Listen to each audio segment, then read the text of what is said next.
পুষ্পস্তবক এবং উত্তরীয় করিয়ে একে একে আমাদের আজকের অনুষ্ঠানের অতিথিদের বরণ করে নেব। প্রথমেই আমরা বরণ করে নিয়েছি আমাদের আজকের এই অনুষ্ঠানের শুভ উদ্বোধক এবং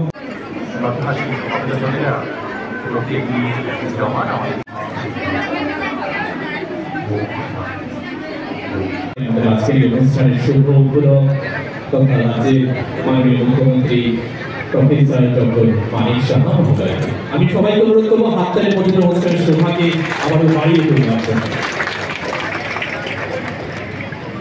অপরদিকে আমাদের আজকে যখন আসছিলাম আর আগেও আমি এসছি, খুব অল্প সময়ের মধ্যে কিন্তু আমি চলে এসছি এখানে। অর্থাৎ অন্যান্য যারা পর্যটকরা বাইরের থেকে আসবে তারা কিন্তু তাদের পক্ষে অনেক সুবিধা হবে। এবং যা এখানে আজকে আমরা জানলাম যে প্রায় 51 কোটি টাকার উপরে কসবেশ্বরী মন্দির এবং চতুর্দশ দেবতার যে নতুন আঙ্গিনায় যে সাজানো হচ্ছে, প্রায় 51 কোটি টাকা এবিডি ফান্ড থেকে আমরা নিয়েছি। বন্ধুগণ, আপনারা সবাই জানেন যে আমরা যে বাজেট ছিল, সেই বাজেট 2024-25-এ আমাদের বাজেট ছিল 27,000 কোটি টাকা। এবং সেই জায়গায় আমরা গত বছরের যে বাজেট 25-26-এ সেখানে আমরা প্রায় 34,000 কোটি টাকা আমরা রেখেছি। অর্থাৎ এক জাম্পে আমরা প্রায় 4,000 কোটি টাকা আমরা সেখানে চলে গেছি। মাননীয় প্রধানমন্ত্রীজি বারবার বলছেন যে যে কোনো জায়গায় ডেভেলপমেন্ট সম্ভব হবে যদি ইনফ্রাস্ট্রাকচার ডেভেলপমেন্ট হয়। এবং ইনফ্রাস্ট্রাকচার ডেভেলপমেন্টের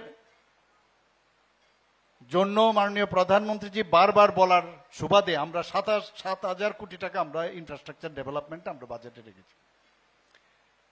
এখন আমাদের যে বাজেট ইনফ্রাস্ট্রাকচার তো বিভিন্ন কারণে আমাদের করতে হয়, স্কুল হোক, হেলথের বিষয়ে হোক, আজকে খেলাধুলার বিষয়ে হোক, পর্যটনেরই হোক, সব দিকে আমরা এই ইনফ্রাস্ট্রাকচার ডেভেলপমেন্টের জন্য আমরা কাজ করছি।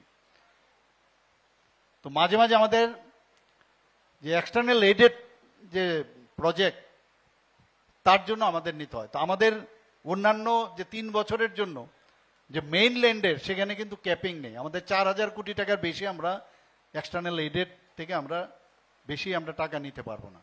এর জন্য আমি চিঠিও লিখেছি, কথাও বলেছি কেন্দ্রীয় সরকারের সাথে, যাতে আমাদেরকে আরো বাড়ানো, কারণ এত ডেভেলপমেন্ট আমরা করছি, এই ক্যাপিং যাতে উঠিয়ে দেয়।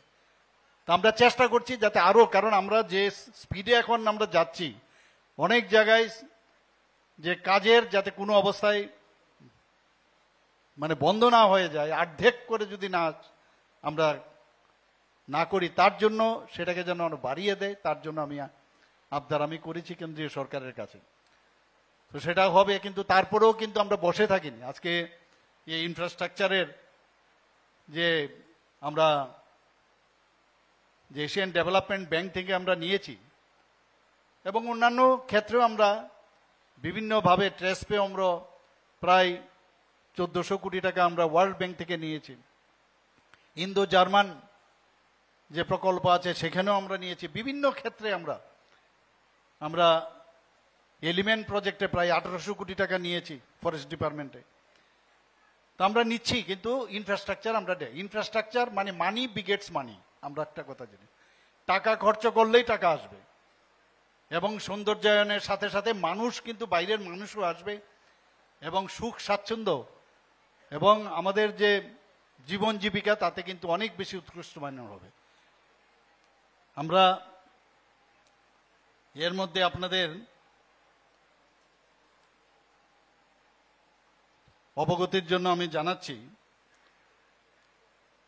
যে এখানে দুটো যে আমাদের যে ধর্মীয় পর্যটন কেন্দ্র, সেটাকে আমরা উচ্চমানের, উচ্চ গ্রামের যাতে হয় সেই দিকে কিন্তু আমরা চেষ্টা করছি। আমরা জানি এখানে কসবা কালীবাড়ির এবং এই চতুর্দশ দেবতা মন্দির, সেখানে কিন্তু প্রতি বছরই মেলার আয়োজন হয়। এবং এই মেলাতে সেপ্টেম্বর অক্টোবর মাসে যে ভাদ্র মেলা, সেটা এই আমাদের কসবেশ্বরী মন্দিরের সামনে হয়ে থাকে। এবং শুধু ত্রিপুরার মানুষ না, ইভেন বাংলাদেশ থেকেও মানুষ এখানে আসে। আমরা ছোটবেলায় এটা দেখেছি এবং এমন একটা অবস্থা ছিল এখানে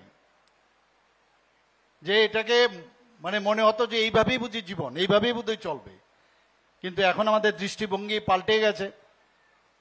আপনারা টিভির স্ক্রিনে আপনারা দেখেছেন কত সুন্দরভাবে আগামী দিন এখানে যে পুরাতন যে আমাদের ধর্মীয় স্থান সেটাকে বজায় রেখে যে স্বাচ্ছন্দ্যের যে বিষয় সেটা কিন্তু এখানে পর্যটন দপ্তর থেকে এখানে করছে। আমাদের তদ্রূপ যে খার্চি পূজা যেটা হয় সেখানেও কিন্তু প্রতি বছর জুলাই মাসে সেখানেও প্রচুর সমাগম হয়। আমাদের মাননীয় বিধায়ক শ্রী রতন চক্রবর্তী মহোদয় বলেছেন যে সেখানে প্রায় 15-20 লক্ষ লোক 7 দিন সমানে সেখানে মানুষের সমাগম হয়।